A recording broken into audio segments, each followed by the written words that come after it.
Doctor সাহেব, আমাকে তাড়াতাড়ি ওষুধ দেন। দাঁতের ব্যথা, কালকে সারা রাত ঘুমাতে পারি নাই। আমি তো আপনাকেই খুঁজতেছি। কিন্তু কেন? না, আমার তো রাতে একটা নাইট গার্ড প্রয়োজন, তাই। ডাক্তার সাহেব, প্রস্রাব হয় না, জ্বালাপোড়া করে। মেশিন নষ্ট হয়ে গেছে, পাল্টাইতে হবে।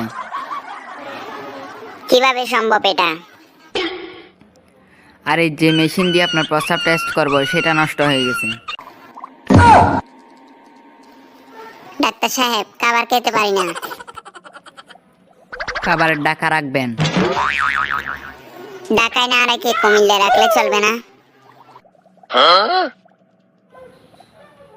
এখানে বসেন, আমি আপনার পরীক্ষা করব। কিন্তু আমার তো কোনো রকম পরীক্ষার প্রস্তুতি নেই। আরে এটা ওই পরীক্ষা নেই, এটা রক্ত পরীক্ষা।